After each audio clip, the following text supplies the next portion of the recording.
আসসালামু আলাইকুম। ইনশাআল্লাহ আশা করি সবাই ভালো আছেন। আলহামদুলিল্লাহ আমিও ভালো আছি। যে যেখান থেকে আমার ভিডিওটি দেখছেন সবাইকে অসংখ্য ধন্যবাদ ও সর্বতি ভালোবাসা রইল। আম, আজকে যেহেতু সবাই জানেন আজকে ফ্রাইডে শুক্রবার, তো আজকে কোনো ডেলিভারি মেসেজের বা পাসপোর্ট ডেলিভারির কোনো আপডেট নেই। তো আজকে কথা বলবো হচ্ছে, আপনারা জানেন যে আম, গতকালকের আপডেটটা গত বৃহস্পতিবার, সেইখানে পাসপোর্ট ডেলিভারির কিছু আপডেট ছিল, সেটা আমি ইনশাল্লাহ আজকে দেওয়ার চেষ্টা করব। আর আপনাদের সাদা পাসপোর্ট এবং নলস্তা অ্যাপয়েন্টমেন্টের বিষয়ে কথা থাকবে ইনশাল্লাহ। তো পুরো ভিডিওটা দেখার চেষ্টা করবেন।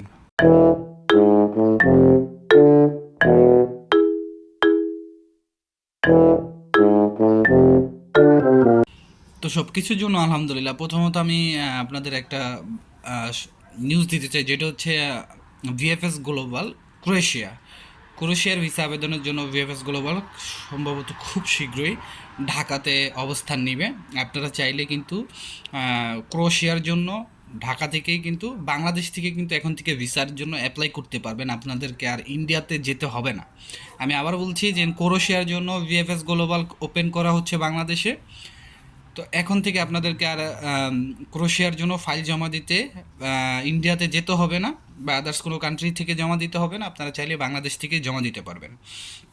তো এটা আমাদের জন্য কিন্তু একটা ভালো অপরচুনিটি। তবে আমাদের দরকার হচ্ছে সঠিক নিয়মকানুন মেনে এই এই জিনিসগুলি আপনাদের জানা বা করা দরকার। তারপরে আমি গতকালকের ভিএফএস গ্লোবালের যতটুকু দেখলাম, ঢাকাতে প্রায় 500-600 পাসপোর্টের আপডেট আছে। যার ভিত যার ভিতরে আপনি আমি খুব যার ভিতরে মানে যতটুকু দেখলাম, আপনার পাসপোর্ট অনেকগুলো, প্রায় 500+ পাসপোর্ট ফেরত দেওয়া হয়েছে। এর বাইরেও কিন্তু আরও মনে করেন হাজারখানি পাসপোর্ট ফেরত দেওয়া হয়েছে। স্পন্সর ভিসা দেখলাম আপনার 60টার মতো 2024-এর। তারপর আপনার ফ্যামিলি ভিসা দেখলাম 10টার মতো 2023-2024 এরকম মিলাই ঝিলাই। সিজনাল বা এগ্রিকালচার ভিসা দেখলাম হচ্ছে 4টার মতো 2024 রিজেক্ট আছে, এর ভিতরে কিছু উইথড্র করছে। তো এই হচ্ছে প্রাসঙ্গিক কিছু আপডেট। আর তারপরে হচ্ছে যে সাদা পাসপোর্টের যে কথাগুলি বলতেছিলাম, বলতে চাই আমি আমি আপনাদের আজকে যতদিন থেকে সাদা পাসপোর্ট দেওয়া শুরু হয়েছে, একটা কথা আপনাদের বলতেছি, আপনাদের আমি কোনোভাবে বুঝাইতে পারতেছি না। আপনাদের কিভাবে বললে আপনারা বুঝবেন? এত অবুঝ মানুষ হয় না, এত অবুঝ মানুষ হয় না কথা। আমি আপনাদেরকে একটা কথা বলি, আমি, তারপর কাউসার ভাই, উজ্জ্বল ভাই, শিফাত ভাই, আরও যারা যারা ইউটিউবে ছোটোর থেকে বড় যারা যারাই আছে, কেউ বলতে পারবেন আপনি ভিসা পাবেন কিনা। একটা লোকও বলতে পারবেন আপনি ভিসা পাবেন কিনা। একটা লোকও কোনো ভিএফএস গ্লোবালের ভিতর থেকে একটা নিউজ আইনা আপনাদের দিতে পারবে না।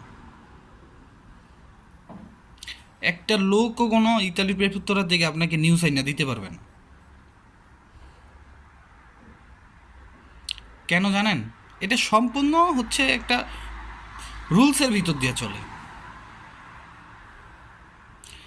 তো আপনারা শুধু শুধু অযথা আমাদেরকে মেসেজ দেন, ভাই আমি কি ভিসাটা পাবো কি না। হ্যাঁ, বুঝি আপনাদের মনের একটা মানে আর্তনাদ, যে না ভাইয়ের একটু জিগাই, ভাই যদি বলে যে ভিসা পাই তাহলে মনটা একটু শান্তি লাগে। ঠিক আছে, কিন্তু মিথ্যা সান্ত্বনা দিয়ে তো আপনাদের কোনো লাভ নাই। যেমন আপনারা আমাকে বলতেছেন যে ভাই আমার সাদা পাসপোর্ট তো নেওয়া হয়েছে, আমার রিটার্ন পাসপোর্ট দেওয়া হয়েছে, ঠিক আছে, আমি কি আমাকে যদি আবার মেসেজ দেয় তাহলে কি আমি ভিসা পাওয়ার অ্যাবিলিটি রাখি? ঠিক আছে, আমি আপনাদেরকে বারবার ভিডিওতে বলছি, এখনও বলতেছি, খুব খেয়াল করবেন। আপনারা সাদা পাসপোর্ট পাওয়ার পরে পরবর্তীতে যদি আপনাদের পাসপোর্টটা আবার তারা জমা দিতে বলে, তারপরে যদি রেডি ফর কালেকশন হয়, তাহলে বুঝতে হবে ভিসা পাওয়ার চান্স 99%।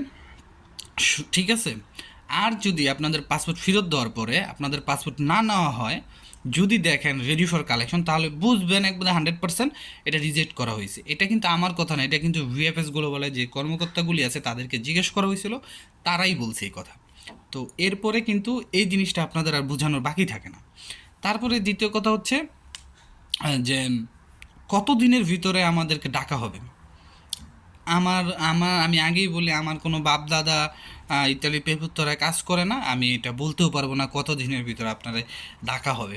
এখন বলতে পারেন যে তাহলে আপনি তো মাঝে মাঝে বলেন। হ্যাঁ, মাঝে মাঝে বলি। আপনার মতো এরকম আরও 2-4 জন পাসপোর্ট ফেরত পেয়েছে, তাদের পাসপোর্টগুলি আবার জমা হয়েছে, জমা দেওয়ার জন্য তাদেরকে বলছে, এবং তারা আবার পরবর্তীতে দেখা গেছে তারা ভিসা পাইছে। তো সেই ক্ষেত্রে তাদের একটা আনুমানিক যে সময়টা, সেই সময়টাই কিন্তু আপনাদেরকে আমি বলি। যেমন অনেকে 7 দিনের ভিতর পাইছে, অনেকে 20 দিনের ভিতর পাইছে, রিটার্ন পাসপোর্ট দেওয়ার পরে আবার জমা দেওয়ার পরে 22 দিন পরে ভিসা পাইছে। তো প্রাসঙ্গিক এরকম আনুমানিক এরকম সময় আপনাদেরও লাগতে পারে।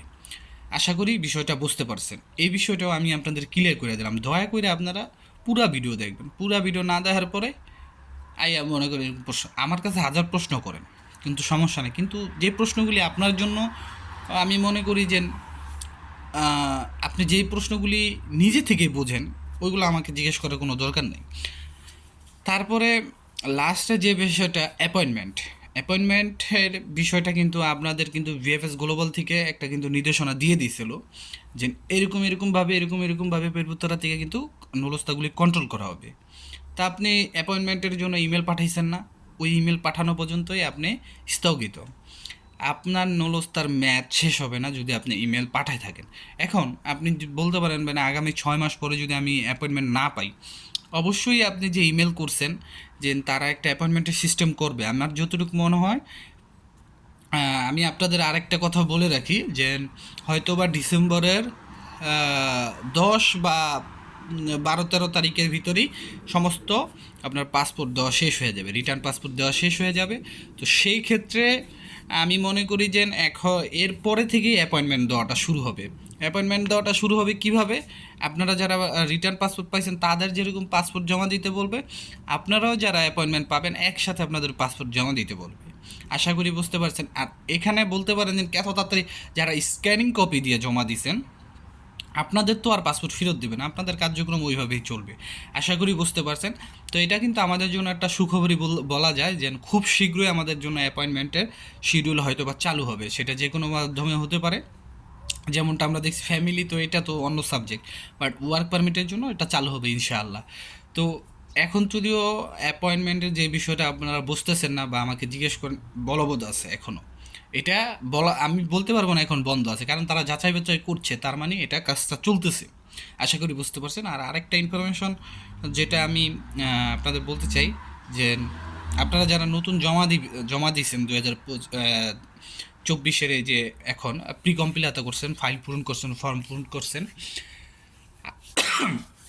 আর মাত্র একদিন আছে সময় হাতে।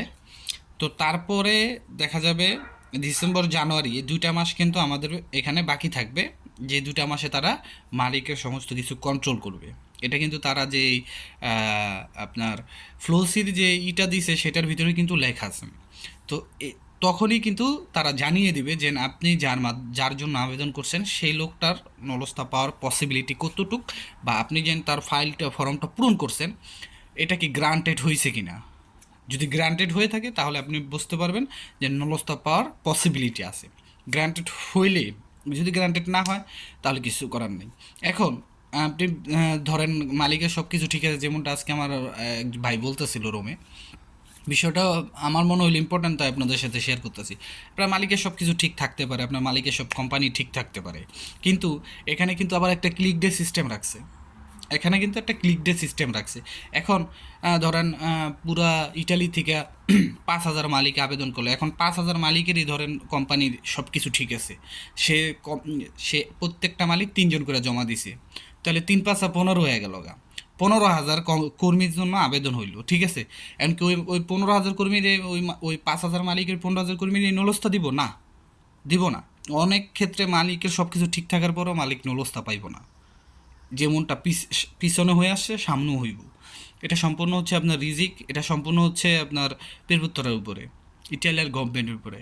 আশা করি বুঝতে পারছেন। তো অযথা ওই যে আপনার সব কিছু হয়ে গেলে বা আপনার মধ্যস্থকারীতে বলবেন যে আপনার ফাইলটা যাতে একটু আগে জমা দেয়। তারপরও এবার কিন্তু বলা হয়েছে যে একটা টাইমিংয়ের যে ব্যাপারটা ছিল যে 9টা বাজে জমা দিতে হইব তাহলে আগে উঠবো, এই বিষয়গুলো কিন্তু এবছর হবে না। এই বছর কিন্তু কোনো টাইম মেনটেন করা হবে না, এটাও কিন্তু তারা বলে দিছে। তো আজকের মতো এই ছিল। আমি মনে করি যে আজকে যে কথাগুলি হইলো হয়তো বা আপনাদের উপকারে আসবে। যদি ভালো লাগে অবশ্যই শেয়ার করবেন। That's it. সবার জন্য সুস্থতা কামনা করি, সবার জন্য সুস্থ কামনা করবেন, সবার জন্য দোয়া রইল।